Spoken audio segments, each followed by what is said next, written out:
So what we'll do. So again, welcome to the ClearAdmit Application Insight Series. This event is devoted to discussing deferred enrollment MBA programs. And so first, I just want to kind of introduce everyone. So we'll get going. I'm Graham. I'm the co-founder of ClearAdmit. That's probably all you really need to know about me because I really want to get to introducing our guests. So let's get into that. So first, we're going to feature Noah Ward, who's the Assistant Director of Admissions and Recruitment at Chicago Booth. Hey, Noah, thanks for joining us today. Thanks so much for having me, Graham. It's great to be here with you all. As Graham noted, I'm Noah Ward, Assistant Director over here at Booth. I love deferred admissions, and I'm excited to talk with you today. Excellent. Well, we're thrilled to have you. Next up, we've got Jordan Blitzer from Columbia Business School. She's the Director of Recruiting there. Hey, Jordan, how are things? Hi, Graham. Great to be here. Thank you for having me. And so awesome to see all the schools represented with the group today. And thanks for being here. Yeah, our pleasure. Next up, we've got Gretchen Brown, who's the marketing manager and involved in college outreach at Harvard Business School. Welcome, Gretchen. Thanks, Graham. So excited to be here. And yeah, to get to see all these schools represented is wonderful. So happy. Yeah, no, it's great to have you. Next up, we've got Rachel Ferreira, who's the Assistant Director of Evaluation and Admissions over at MIT Sloan School of Management. Hi, Rachel. Hi there. And I'm wearing the same shirt as my headshot picture, so that's great to be matching. Wow. That's consistent. I like that. Yes, there we go. I'm glad to be here, and I'm excited to share information about our early deferral program. Excellent. And last but not least, we've got Christine Friedman, who is the Deferred Enrollment Director at Stanford Graduate School of Business. Hey, Christine. Hey, Graham. Thanks so much for having us today. I'm really looking forward to our conversation. Yeah, this is going to be fun. So what we're going to do first is I know that, folks tuning in are mostly undergraduates. I think many of you are probably, seniors in college, maybe some of you are juniors getting a kind of head start on thinking about this. And then there may be some folks who are currently in master's degrees that they started directly out of undergrad. But I just wanted to talk a little bit first as we get started about like, what is a deferred enrollment MBA? And I think obviously, our panelists are going to do a much probably more eloquent job of explaining this as we go through. But just for everyone's benefit, I wanted to explain that, traditionally, in fact, when I have an MBA, and when I went to do an MBA, the traditional path was you graduated from undergrad, you worked for 3, 4, 5, maybe even more years, and then you went to business school. And what's amazing about these deferred enrollment offerings is that they allow you as a senior in college, or in some cases, if you're in a master's program that you started directly, to apply to business school and basically get a seat in a future class, and then go on and work for a couple of years. It depends on the program as to how many years you can work, but most of these programs are anywhere from like 1 to 5 years you can work, and then you join the MBA program. And we're going to learn all about how that kind of between college and MBA time period is managed and everything. But this is just such an amazing opportunity. I'm actually very jealous. Like, I really wish this had existed when I was applying to school. I always tell this story, but when I applied or was thinking about business school, my parents said to me, "Oh, if you go and work after college, you're never going to graduate school. No one goes back to school." And they just didn't understand, that you go and work first before an MBA. But this would have been so awesome to be able to say to my parents, "I'm going to work, but also, by the way, I have a seat at a top MBA program that's waiting for me down the road." So anyway, this is an amazing opportunity. We're going to do some kind of roundtable questions to get things started here. And so let's sort of look at these first questions. So we'll start actually with, I guess we're going to start with Noah. I wanted to ask you, like, why should someone consider a deferred enrollment or early access MBA? And if you're willing, maybe share a little bit about a case where maybe it doesn't make sense. Yeah, I think that's a really good question, Graham. Well, I think that anyone who is looking at doing an MBA in the long run is the type of person who should look at a deferred MBA program. And I think one of the biggest reasons for that is that it gives you multiple bites at the apple. If you wind up not getting admitted through a deferred admissions process, you get another chance here in a couple of years to apply through a traditional route. And that way you have more knowledge of what the MBA admissions process looks like, at least like at UChicago. Our deferred admissions process is the same as our traditional MBA application process. So it gives you that information. It can be really useful. Whenever you think about why someone wouldn't do such a thing, though, I think that there's a couple of different reasons. I think, if you feel like you don't have a really clear picture of what you're wanting to do in the long term, you're debating between a lot of different fields, not just business. That might be a reason that you think about waiting until you get a bit more clarity. And then additionally, if you just have a lot going on in your senior year, if you're doing a lot of different things and life is very busy for you, and this feels like just another really hard thing to fit in over these next few months as you're getting close to the application process, then it's okay to say, okay, maybe I'll wait until a couple years from now and just apply the traditional means. That's perfectly fine. This is just a great opportunity that one can take advantage of to be able to continue to set themselves up for success now, not just in the future. Okay, yeah, that's really excellent advice. Jordan, any thoughts from you on this? And, obviously, Noah summarized things pretty well, but are there other things that you think about when kind of benefits of considering this type of program? Absolutely. So sort of on the flip side of what Noah was saying around, there's a lot of competing priorities when you're in undergrad or you're, in the first, in a master's program, that would make you eligible for any of these programs.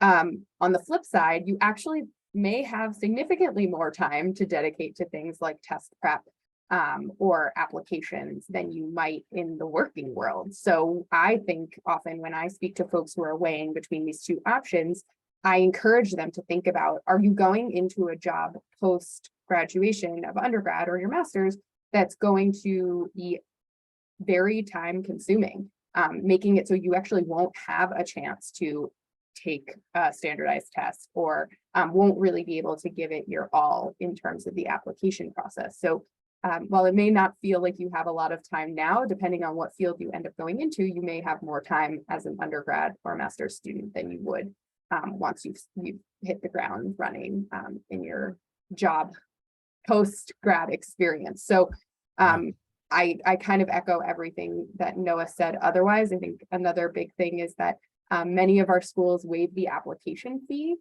for those who are currently in undergrad or master's programs for these programs specifically. So those can add up too in terms of when you're thinking about budgeting for your future.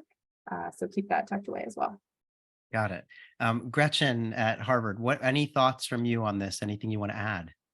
Yeah, I think one thing that we hear very often from students who take advantage of the 2+2 program is that when they had their HBS offer in hand because of 2+2 and they were starting their professional career, they were able to have the confidence to take the career risks that they really wanted to take in those deferral years. Maybe when they were in their senior year, they were thinking, this is maybe the more rational decision. This is maybe more riskier. And I don't know if I choose this, if I'll be able to get into an MBA program in 4 to 5 years. But because they knew they had that offer in hand, they could take that risky step. They could make that startup happen and really get that optionality in the beginning of their career that they maybe didn't think they were going to be able to have. Yeah, that's a really great point. I mean, there's kind of that big sigh of relief when you know that you have a spot in a program. And yeah, I think it really does change the way you might approach your employment and the risks you can take and things. Rachel at MIT, any thoughts from you on this subject? I would just add one nuance to this. I think that a lot of our students do come into MBA programs to pivot possibly through, among job positions and different sectors. So I think that it's just important as you're considering admission in the early program, we are looking for students who are capable and ready to do MBA level work and are just waiting for that professional experience. So if you are considering your options and you're really unsure, I think that is just leaning towards waiting for the traditional MBA process, and not that, we sort of hold students to what they say they're interested in the early application, but just something to consider that, though it's used to pivot sometimes, I think that we really are looking for students that have some general idea of what they're looking for in their career at this early application stage. Got it. Okay. I want to turn to Christine. And Christine, I just want to recognize for everyone that it's really hard to go at the end of these types of questions, but is there anything else that that you wanted to add on this topic? Yes, and add is the perfect word, because rather than repeating all the great advice and recommendations that you heard from everyone else, I think I'll add a note sort of looking into your futures, one of the incredible benefits from these deferred enrollment experiences, you may not even fully realize and appreciate until you're sitting in the classroom with fellow deferred students, because of that confidence that so many of you get earlier in your career, as Gretchen mentioned. So many of you will be bringing to the classroom so many unique perspectives, because you may not necessarily just be going the traditional pre-MBA business route. Some of you may be exploring a lot of different business sectors or even roles and responsibilities before you get to school. And all of that will inform the classroom discussions that you'll be engaging in. So definitely something even further down the road to consider, one of the many ways that early deferral opportunity may lend itself to an even more robust MBA experience. Yeah, really well said. I would add one other thing here, which is I remember applying to business school. I had already been working for 4 years. And I remember it being a little bit harder than I thought it was going to be to like start writing essays again, or even getting into the mode of preparing for a test. I kind of wished that I had done some of that stuff when I was an undergrad and was still in kind of academic mode and writing papers all the time or taking tests and kind of keeping more up to date on my math skills and all that. So that's another potential benefit to kind of going the deferred route. I want to pause here for a moment before we get into the next kind of segment and just let everyone know who's joining us that each of our panelists is going to bounce off into an individual Zoom at the end of this session. So we'll wrap this session up at the top of the hour, and they will head off into individual Zooms where you can go and interact with them, ask questions. And so because of that, for the most part, we're going to ask you to hold your questions. I see some folks are posting, things in the chat, and that's fine. But basically, if you have questions that are school specific, you'll get a chance to join these individual Zooms and connect with the schools at that point. But moving right along, the next thing I wanted to do is take a moment and just talk a little bit about like what goes into applying to deferred enrollment programs. And just, this is this list doesn't necessarily apply to every school. Certain schools have, slightly different approaches, but this is kind of the general stuff that goes into an application. And you can see it on screen here. Most schools will require a test. You have to get them your transcripts and fill out the application forms. Not everyone has a fee. Jordan mentioned, that some of you all waive the fee, but some of you have a fee. A resume is a common thing that's needed as well. And we're going to get into some specifics around the resume and the essays and all that stuff as well. But I just thought it'd be helpful for people to see kind of what are the basic items that go in to an application. The next thing that we wanted to show you is just some of the deadlines. As you can see, everyone's in April, at least all of our panelists today, their deadlines are in April. And so that actually, the great thing here is it's only February. You got plenty of time to put these applications together. I actually find that the application materials and requirements are really not that cumbersome. There aren't usually a ton of essays or anything, and everything's quite brief. So you've got plenty of time to work on this, but we just thought it'd be helpful for people to see these deadlines on screen here. And then the next thing we're going to do is I just wanted to give each school a chance to talk a little bit about their program. And the idea here is really just, to give them a chance to tell you a little bit about, a unique aspect of their program and something maybe that they want you to know when it comes to the, deferred enrollment admissions process. So we're going to start with Noah at Chicago booth. And Noah, I'm just looking for you to kind of introduce me to an aspect of the deferred enrollment program that you really want to highlight. And then anything that's unique in the kind of admissions process that you want candidates to be aware of.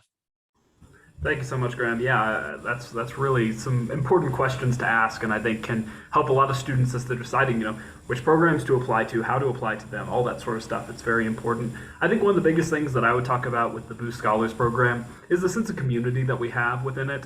It is a program that has existed since 2002 with undergraduates from UChicago specifically coming into it.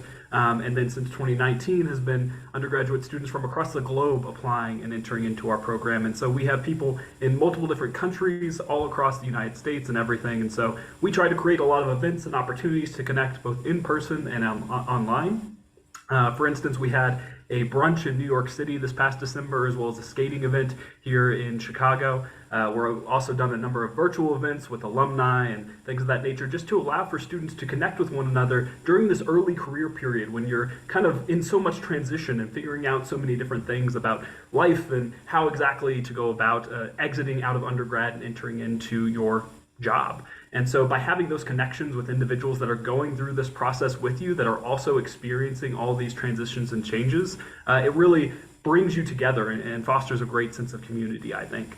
And so we try to do that through a variety of different things. I've talked a bit about those social events. We also have kind of those networking events with alumni that we do virtually to bring everyone together. And then also we're trying to do things to connect you to the larger booth community. So you will get invited to all of the events that we host in the cities near you that are for our alumni and our current students. The deferred students are welcomed into those events as well as connecting you with the student organizations and different departments we have here at Booth, so that whenever you enter into the MBA program, when you decide to matriculate into this process, you will be coming in just like any other MBA student, but with this wealth of knowledge and connections that make you be able to really hit the ground running within those first few weeks of arriving here on campus. And I think that that really helps individuals feel comfortable in what can be a very rapid pace of an MBA program.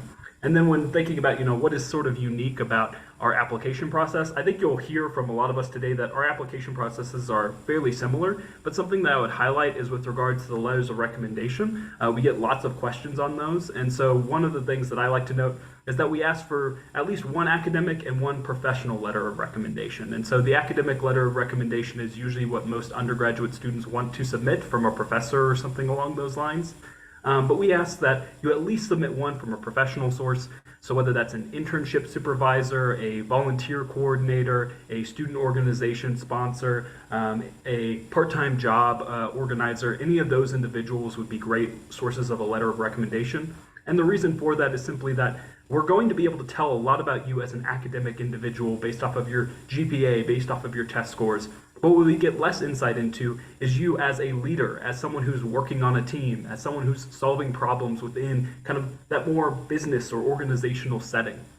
And so by having that professional letter of recommendation, you give us great insight into who you are. So that's what I like to just highlight for a lot of students, is to keep in mind, who am I going to ask to write kind of that academic letter, and who am I going to ask to write this professional letter to speak to more of my qualities and work ethic. Okay, yeah, that's really helpful. And I do think that varies, from program to program. So I appreciate you highlighting that. Let's turn to Jordan at Columbia Business School and do the same thing. Jordan, just tell us a little bit about, something you want us to know about deferred enrollment at Columbia, and, if there's anything about the admissions process that's a little different or that you wanted to highlight as well. Absolutely. I think you might also find that there are some consistencies, not only across the application process, but also in terms of what our programs have to offer across the schools, at least on this panel today, since we all work together pretty closely. But one piece that's on the slide that I really wanted to call out is that as a deferred enrollment program admitted student at CBS, you do have an option to take between up as little as 2 years, but up to 5 years to defer. And that flexibility, again, can give you the opportunity to take some of those career risks. Maybe you go into something somewhat traditional after undergrad, and then you want to go attempt to start your own business, and it's thriving and you don't really want to give that up. You can take the full 5 years within your deferral. So I think it's important to just recognize there is a great deal of flexibility. But at the same time, there's a very good deal of engagement with our team, with our office, to make sure you're thinking about when the right time to enroll might be. Supporting you on that journey is something that we really pride ourselves in, making sure that you have all of the information that you could possibly need as a deferred admit to make the right choice for you in terms of when to matriculate. We also provide access to our our admitted students through the deferred program to engage with the CBS community big picture, to engage with one another, whether it be on campus or virtually. And you would have access to many of the resources that our current MBA students get access to as current MBAs before you even matriculate. So again, there's some consistencies across our schools.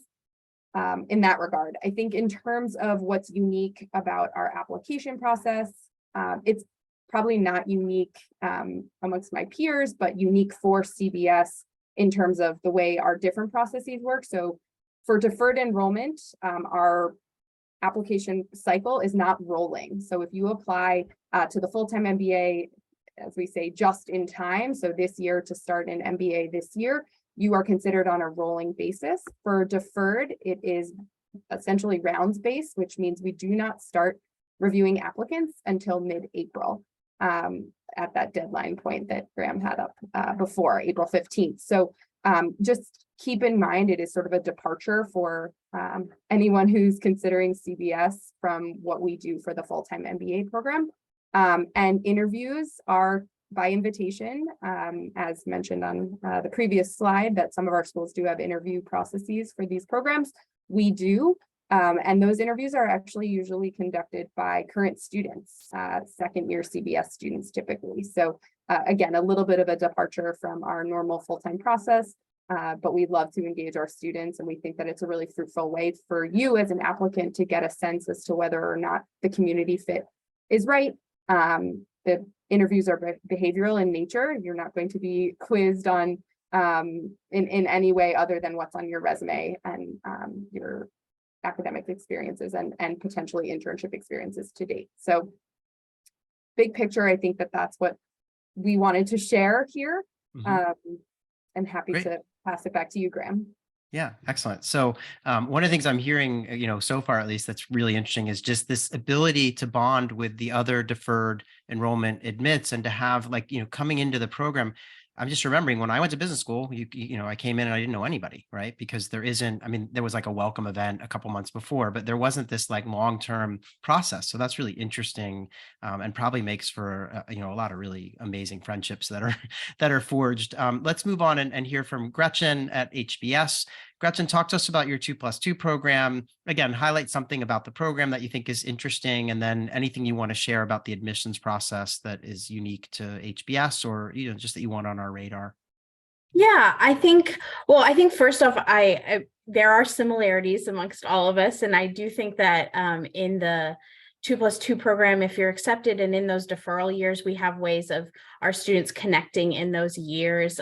We allow our 2+2ers to participate in our on-campus conferences that many of our student programs throw. For instance, we have a Women in Business conference that's coming up this weekend that we have a good many 2+2 students coming to.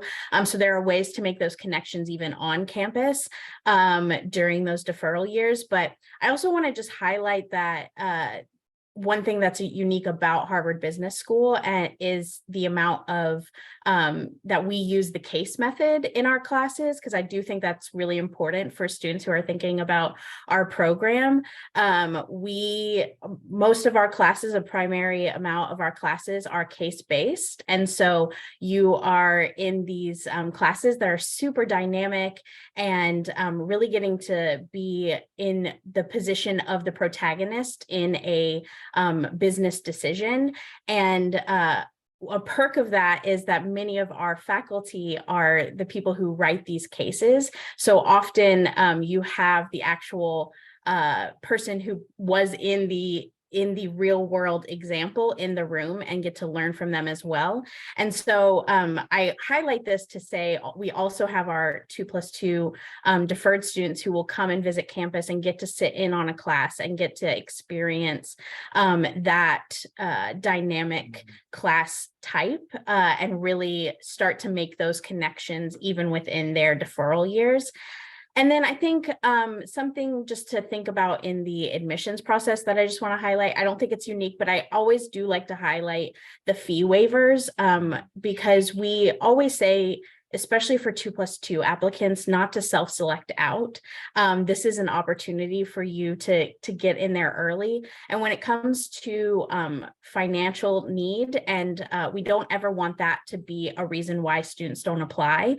So those fee waivers are available. Our financial aid is need-based. So we really want to make sure students realize that that it's accessible and it's something that we want to see your application. So we never want that to be a hindrance to anybody who's thinking about applying.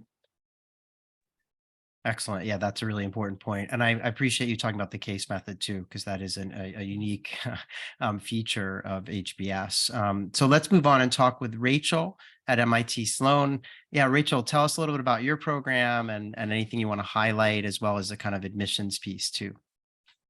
Great, thank you. So, not to be repetitive with any of these things, I would say something that is unique about MIT Sloan is that our deferred enrollment period is 2 to 5 years, and those students in particular are super active. And so we have committees where these students can meet with admissions and ask for whatever it is that they're looking for. So for example, during the pandemic, what we had was students really wanting to find ways to link with each other during this deferred period.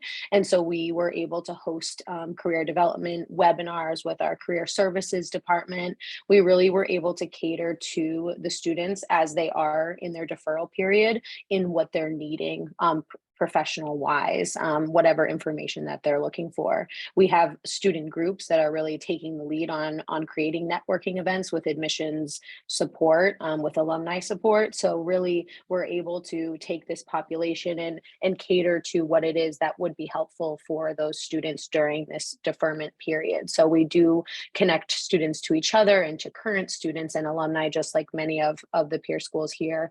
But we do also take requests from students based on whatever it is that they're feeling would benefit them for their income. They're welcome to the MBA program.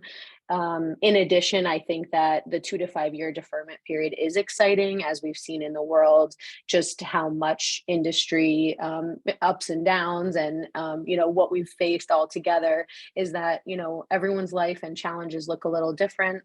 Our experience is all different, and so having a chance to really enter an MBA program when you're ready and when you feel it would be most beneficial. We have a screening process, so once you're ready and you feel that you're it's the time for you to enter the MBA program, you have a conversation with one of us on the admissions committee to really talk through what valuable experience you had gained over the last couple of years, what your vision is. And so that way you can, if you're unsure of that, what year would be the right fit, you can talk with us and really share sort of some of your experience and get a sense of if now is the right time. You have the final choice, of course, but we're just here as a sounding board and to help that process and to make sure you can make the most of your MBA experience.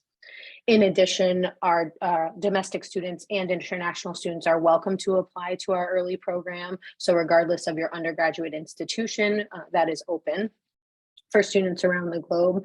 And then I would say, lastly, what's really exciting to us about our deferred enrollment process is that we do have students that may not be accepted at this point of the process, but recently we've seen a huge influx of students come back to us 2 to 5 years later and apply.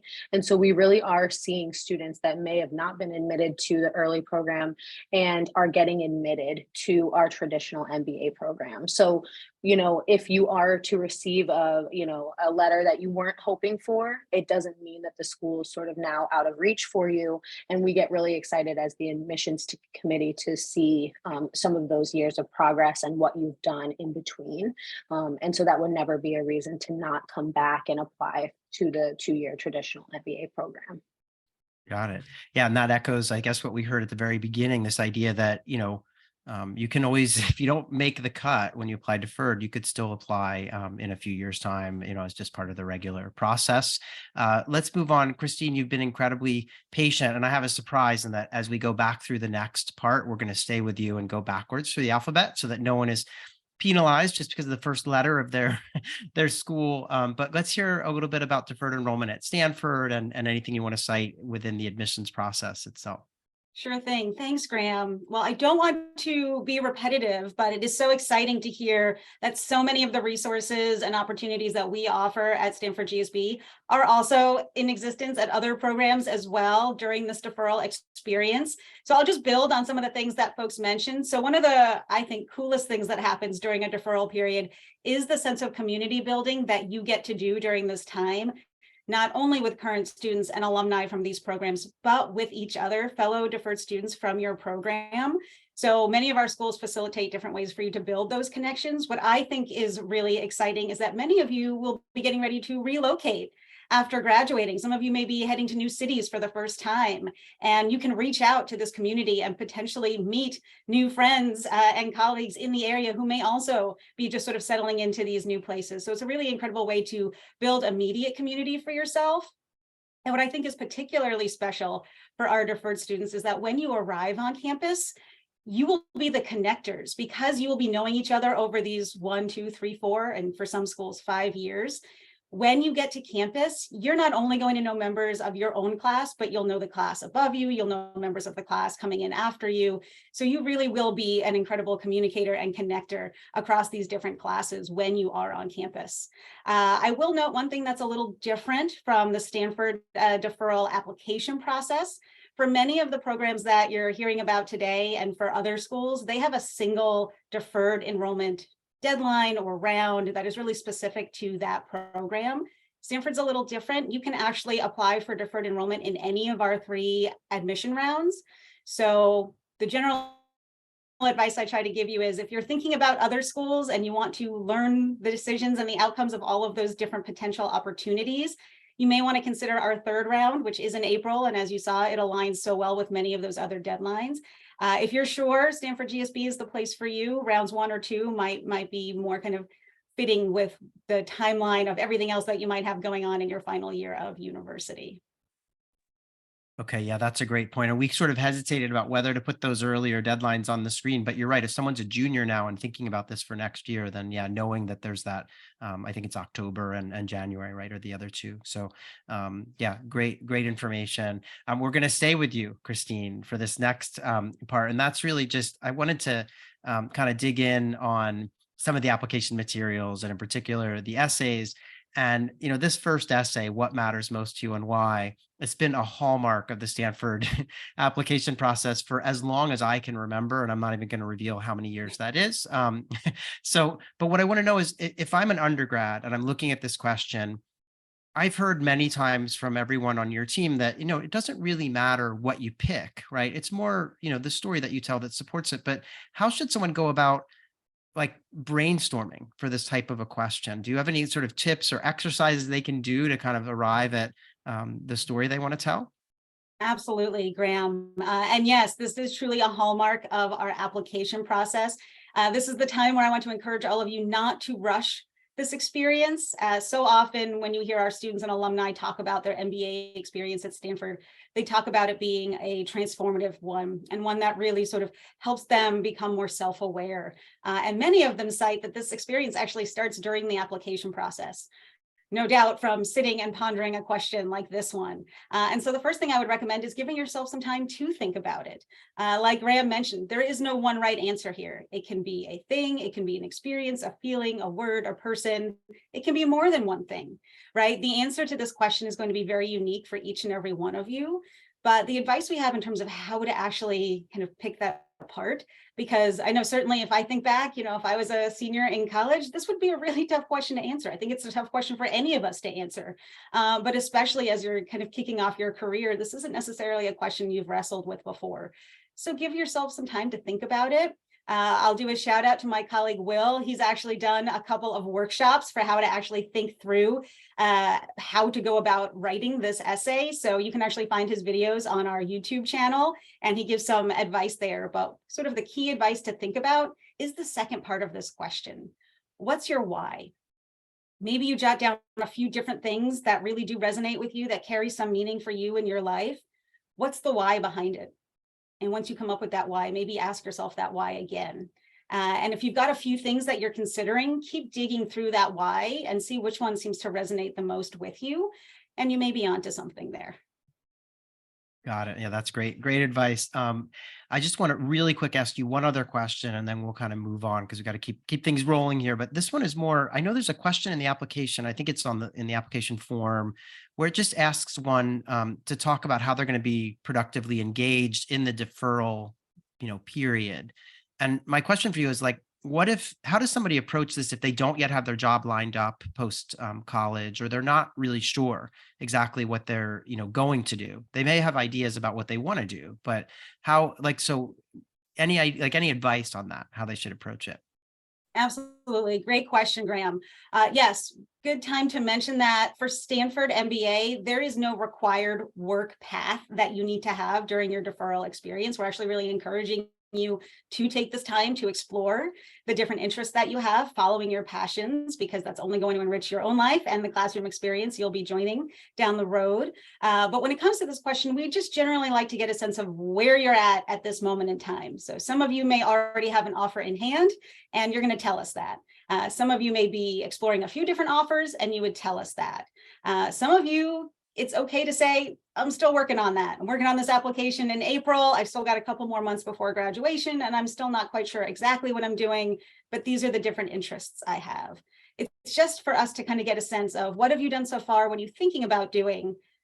We know full well that that might change, especially once you have an offer from the school in hand. You may completely decide to change course because you know that you may be able to take a little bit more of that risk that Gretchen mentioned earlier. So any one of those answers or versions or combinations of those are okay. And I will say the Career Center will not hold you to whatever you write in the application to us your senior year. Got it. Okay. Excellent. Thanks for humoring me and getting that second question in there. Rachel, let's turn to you at MIT Sloan. So we're going backwards here. I'll have to remember what the alphabet is in reverse. Yeah, Rachel, tell us a little bit about this cover letter. I mean, it's a kind of unusual exercise, right? I think you guys might be the only MBA program who asked for like a cover letter. And it says here, I mean, there's a lot of text as sort of a preamble, but the bottom here, you can see it says, submit a cover letter seeking a place in the MIT Sloan MBA program. And so I just wondered, where did this format come from, and how is it helpful to you all on the admissions team? Definitely. And so the cover letter, it does also have a word limit. So we really are looking for professional, concise writing here when we're talking about our cover letter. So the idea is that it would serve as a highlight reel for your accomplishments and how you meet sort of the essence of who our MIT students are. It's an opportunity for our students to show us their professional writing skills while also really speaking to, some of these things. So when we're talking about the cover letter, it's really addressing your experiences and sort of how you see yourself as a thoughtful leader. Of course, all of our students applying to these programs have intellectual abilities that, stand above the rest. And so we're looking to see some of your drive, determination, motivation within a professional context. And so that's really the purpose of this cover letter. It really takes the place of any essay prompts that you might see in other applications. So it really is meant to show us some of your writing ability as well as your accomplishments in a streamlined, pretty concise manner. Yeah, I've always found this really intriguing, and I think that given that everyone then has to apply for work after business school, that's a common thing, that, cover letters are kind of a useful skill to master. I do have another question for you, and this is about, I guess you have a video question, right? Where you ask the applicant sort of introduce themselves to their future classmates. And so my one question to you is just, is there any advice here? I mean, obviously, people are thinking several years ahead when they're, a deferred enrollment candidate. So their future classmates it's maybe like, 3, 4, 5 years from now, right? So any advice to someone who's got to create that little video where they introduce themselves to their classmates? Definitely. So, for our admissions committee, it's one of our favorite components. I can understand why it can be stressful for our applicants. It is a 1-minute video, and I would say that a few things. I think the most important thing is that it gives our admissions committee your voice. So it's just an added component to our application. So we're not asking you to sort of exclaim your long-term goals or take information from your cover letter and give it to us in a video format. So it is meant to be an additional piece to your application that really is just designed to give your application a voice. And some of the extra, unique parts of who you are that you may not have found a place for in the rest of our application. I think, you know, sometimes it can be pretty complicated, but many of our videos that we're receiving are people sitting just like we are at our desks, recording, telling a story, showing something that's really important to them. So it really isn't meant to sort of put this sort of production idea in your head, or be a really intense piece of the application. And also, you know, I would say a couple of just basic things. You know, we want to be able to hear you. We had a lot of skiers who love to film themselves skiing down a mountain, which is wonderful. We're happy you're skiing, but we're missing, you know, your story and your voice. So I think the biggest piece is really just making sure you're adding, you know, a voice to this application, and don't worry about, you know, like my counterparts are saying, you know, we're not going to hold you to what you say you're interested in. A lot of times this video is used to speak more about your motivations and things that are really important to you. Okay, excellent. Thanks for that. Let's turn to Gretchen. And Gretchen, I have, well, there's a couple of things I wanted to ask you. Let's start with, you know, you also have a kind of open-ended, somewhat philosophical, or at least potentially philosophical essay question, right? I mean, it's, you know, this sort of open-ended, right? People can sort of share what they want. And so I wondered if you had any advice for like early stage kind of brainstorming here as to how one should decide what to include here. Yeah, well, first off, I think you used the right word. I think having a brainstorm session in the beginning to really think about what you're wanting to say with this application, what you're trying to let us know about yourself is really important. I always like to tell students too, to remember that we have a very diverse community at HBS. It's part of what makes the classroom more dynamic, is if we have a diverse community. So we're looking for that diversity. But one thing we always say too is that all of our HBS students do have 3 qualities that they exhibit, and those are a habit of leadership, an analytical aptitude and appetite, and they're engaged in community citizenship. And so I also, as you're brainstorming, thinking about how you exhibit those qualities in your life can be really helpful. And then after you have that brainstorming session, let it simmer. Maybe go through the rest of the application, fill out the other pieces of the application, and see kind of in those other pieces what you're checking off of your list. What have you already told us in the different sections? And then once those sections are completed, what haven't you told us? What is still on that brainstorming sheet that you know you need to highlight, because we need to know about it, because it's such a big piece of your journey, of your goals and ambitions, and that can be where you start with your essay.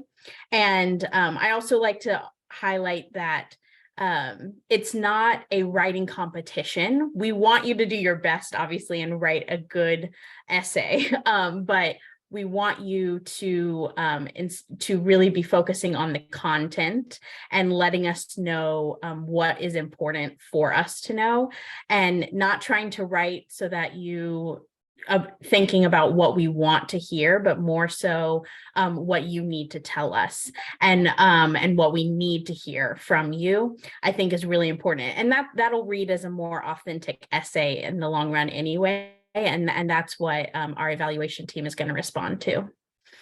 Yeah, that makes a lot of sense. I think, yeah, often we always like to tell people, you're not applying for a master's in fine arts and in writing. You know, this is really Right. about conveying the key information. I did want to ask you as well, there are a couple of questions in the application form about, you know, is there a post collegiate job lined up? Or if not, what's the kind of current search process looking like? And so is that a signal where, you know, you're basically saying to undergrads or people applying for 2+2 that they need to put in some time thinking about that? Like they need to come into this process with an idea of what they would like to be doing, at least post college. I think it's one of those things where we would love, if you've got a job in hand, congrats, and we want to hear about it. That's wonderful. If you don't, that's okay. It's more so just us getting to hear from you where you think an MBA is fitting in your future and how that fits. I think like others have said, no one's going to come to you as you're graduating and be like, but your application said this, and so we're not going to hold you to that. But we do just want to hear why the MBA and how it's going to fit and what your hopes are and your direction is.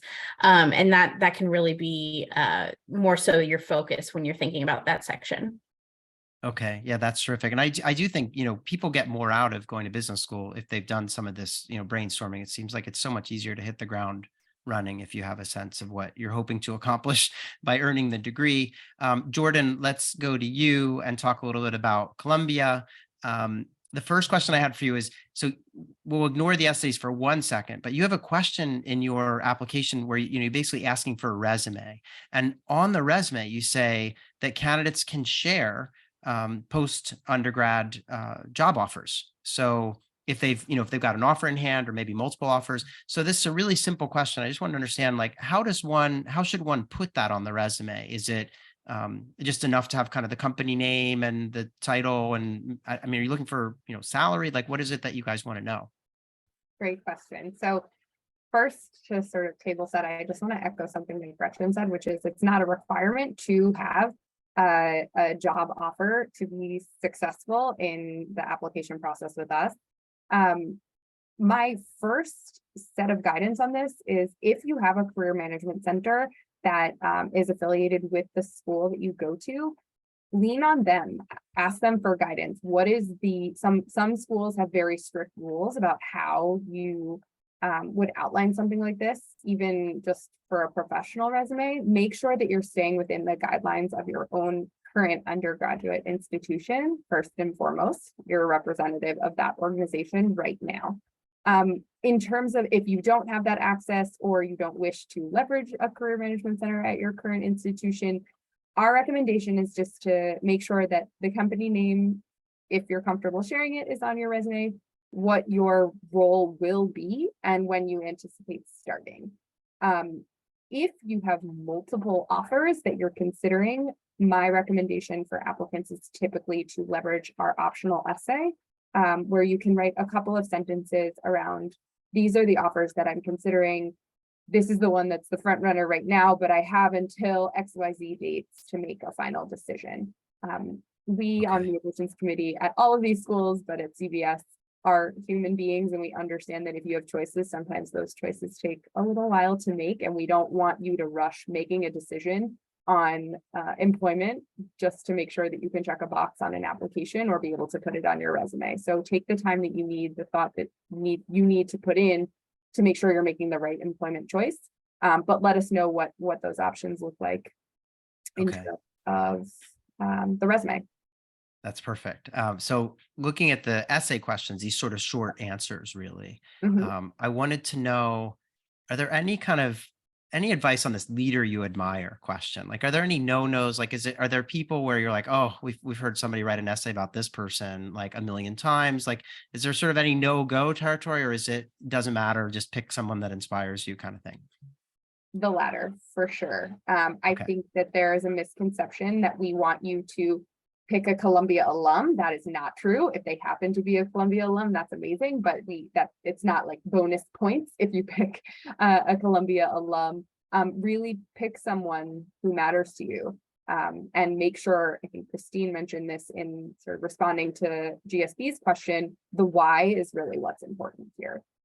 We've had folks write about world leaders, about folks in the industry that they are interested in, but we've also had people write about their parent or their grandparent because they're a leader in some way in their eyes or in their community. So definitely just pick someone that is important to you and that you feel authentic in writing about, because we read a lot of applications and we can tell when someone is authentic about who they're speaking about. And so that's the most important thing to convey, is the authenticity in my mind. Okay, excellent. Noah, now it's my turn to say that you have been patient as we've gone backwards to get to Chicago booth here. I wanted to ask you, well, a couple of things. I mean, the first is, you have this kind of short answer where you're talking about, what are you hoping to do after you graduate and before the MBA? And then you also have the kind of more formal essay number one, where people talk about their goals. And I was just kind of wondering, is there ever any overlap in these two questions? Or is it really, hey, keep the kind of long-term career plan and post MBA stuff confined to SA1 and keep that sort of pre-MBA experience confined to the short answer? Yeah, I really like that question, and I would say it's more that there can be overlap, but there doesn't necessarily have to be. The point of the shorter kind of answer section is for us just to give like a quick insight into what's going on, and so that's why we asked for it to be a very short answer. So if you, much like Jordan was saying, like if you already have like a job offer or something along those lines, great, talk about that there. But if you don't have a job offer yet, that's a great space to express, these are the types of companies I'm applying to, these are the types of roles I'm looking at. And if that overlaps with what you're looking to do in your long-term career goals, then certainly that's something that can be plugged into your SA1. But what I would actually emphasize more so with SA1 is the first part of the question, which is how will the Booth MBA help you get to your short and long-term career goals? Because that's the much bigger part, honestly, that we're looking for within that particular essay. We're wanting to know what exactly about Booth specifically is going to help you get there. So if, for instance, the job that you're going into during deferment is going to be benefited in some way, or you're going to advance in some way in that space thanks to your time in deferment by being a part of the Booth Scholars Program, then you can express that there and talk about the things about the Booth Scholars Program that excite you to be able to achieve those short and long-term career goals. But overall, what we're looking for in that first essay is a lot more of the, how does Booth connect with you and what exactly about this program is going to help you achieve what you want to achieve. Got it. Okay. And then my second question for you is about essay number 2. And it's a really simple question. I mean, I love this, that you guys are giving candidates a chance to just share something else about, outside of work or class that makes them interesting. But one of the questions that I had immediately is, do people try to talk about multiple things here? Or, I mean, it's just kind of the word count's not very long. So yeah, what are people doing with this question? Are they sharing a few different things they do? Or are they just using one? Is it either way? Doesn't matter? Yeah, honestly, this is probably maybe the trickiest question that people run into with the simplest solution, which is whatever works for you, right? We aren't asking, or it's not some sort of trick question that we're trying to present. It's more so just a great way for us to get insight into you. And honestly, how you're going to answer the question is going to give us insight into your personality and what exactly is important to you. What I would say the most important thing to do, though, is to be authentic and to present to us, just who you are, not who you think we want you to be. Right? That's such a key part of all applications, but especially for our program, as the best application you are going to present is the one that is truly your application and speaks to who you are, because you are the best version of yourself that there is going to be. I would add on to that you can take it in a lot of different directions. We have some people talk about great challenges that they've overcome in their life. We have other individuals talk about important people in their lives. But then we have some people take it kind of in other directions. Some people walk us through kind of a day in their life, or talk about that D&D group that they have that they meet with every Wednesday and it's really important to them. Any of those sort of things are great ways to answer this question. There's no wrong way except for an inauthentic way. So be yourself. Fill it out with what you think is important, and we'll appreciate it. Excellent. All right. Appreciate you shedding light on that. We have just 2 really short kind of lightning round questions. I'm actually going to just stay with you, Noah, and I'm going to actually try to do both of these at once since we're kind of coming up towards the top of the hour. So the first lightning round question is, what is your favorite part about reading deferred enrollment applications? And the second lightning round question is just, what is your favorite secret spot on campus? So Noah, we'll start with you. Can you give us kind of rapid fire responses to these, and then we'll just go down the line? Yeah, absolutely. So with regards to, what I love about reading these applications is just seeing what's on the minds of younger folks. We get a lot of applications and we read stuff from individuals who have been in the workforce for a number of years to our traditional MBA application process. But deferred applications give us the chance to see what everybody else is doing, what these young folks are really wanting to inspire and change in the business world. So I love hearing about all those things. And then my favorite spot on campus is probably our underground pub that we have right next to the MBA program and next to the Harper Center. So it's got pool tables, great food. If you enjoy having a beer or two, they have that too. But I love going down there and just shooting some pool with either some current students or with some other staff members. It's one of my favorite spots on campus. Excellent. All right. I have to get there next time I'm on campus. Okay, Jordan, how about you? Yes. Okay. Favorite part about reading deferred enrollment applications. I love to see how people are participating in their campus life wherever they are. So unique clubs that maybe didn't exist when I was in undergrad, or, just the way in which campuses have evolved, I find to be fascinating. And then my favorite spot on campus, it's not a secret spot, but in our Kravis Hall building, which faces the Hudson River, there's a beautiful terrace on the 10th floor that in the spring and summertime is really nice to sit out there and enjoy lunch or coffee with colleagues. Excellent. All right. Gretchen, how about you? What's your favorite part about reading the 2+2 applications at Harvard, and a favorite spot on campus?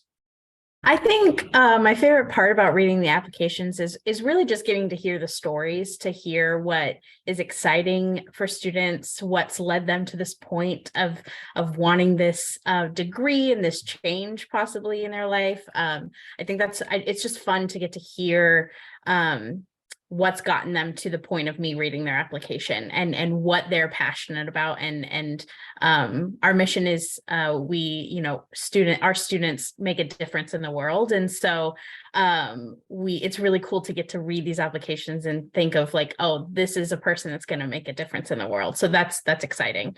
And I think for my favorite spot on campus, next to the Harvard Business School sign that a lot of people, if they visit campus, they might take a picture with, there's this interestingly shaped building that is actually a chapel.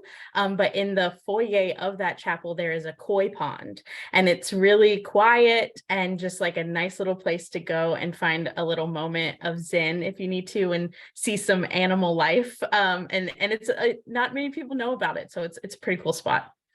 Wow. I'm really glad we're asking this question, because I'm going to keep a list here, because I've been to your campuses and I have not, so far I'm 0 for 3. All right. So let's go to Rachel at MIT. How about you, Rachel? Favorite part about reading Deferred Enrollment and a spot on campus you like?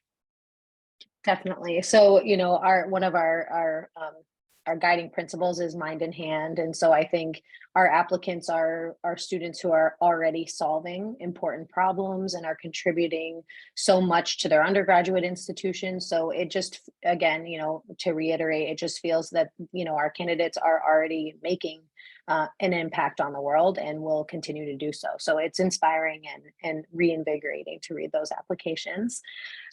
My favorite spot is generally our Sloan building is right on the Charles, and it's a beautiful, bright building with lots of windows and beautiful views of the city of Boston. So there are a lot of places to just sit and have a chat with your classmates or just sit and do homework.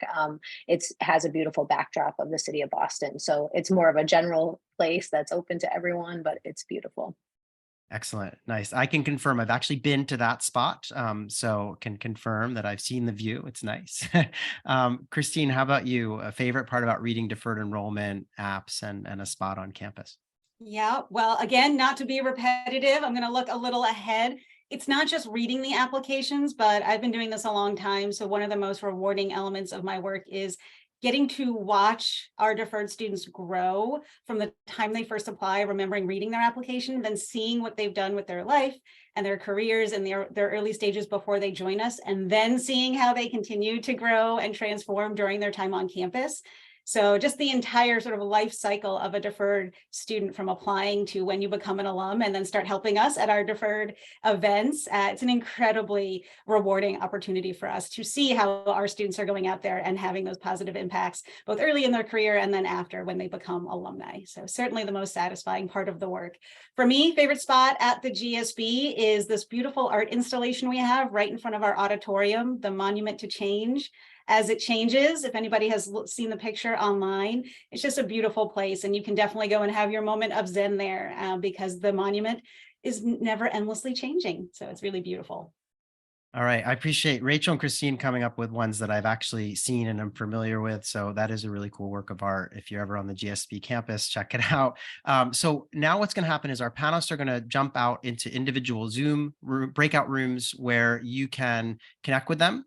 So I do want to thank Rachel, Noah, Jordan, Christine, and Gretchen for taking part. It's been such a thrill to have you all with us today. And I just feel like I learn a ton every time we do one of these. So appreciate you making time. I'll let you guys head off to your Zoom rooms. And those of you still with us, all the attendees, we're going to get you links so that you can join the schools. We just want to give them a minute to get set up so that they're not kind of bombarded by you all.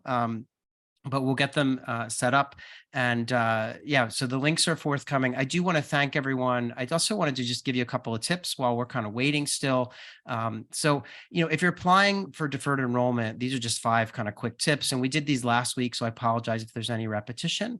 But you really, aim for high scores, try to leverage your on-campus leadership, and as I think it was Noah was talking about, look beyond the classroom for recommendations. The Booth actually has a requirement that you get one from an internship or from something you're doing on campus, but that's not an academic recommendation. So that's always a good place to go. Engage the community of these schools as you research, because the more informed you are about these programs, the better you're going to come off. And then that sort of relates to this 5th point, which is to demonstrate maturity, because the more you know about the school, the more you're going to be just able to really convince the admissions reader that you kind of know what you're getting involved in here and what you want. So again, we're going to get you links. I do want to thank everyone for coming to this event. Please hang out at clearadmit.com. There's so much information. It's all free on the website that helps you kind of learn about these schools. But I do want to mention, I really appreciate everyone making time today.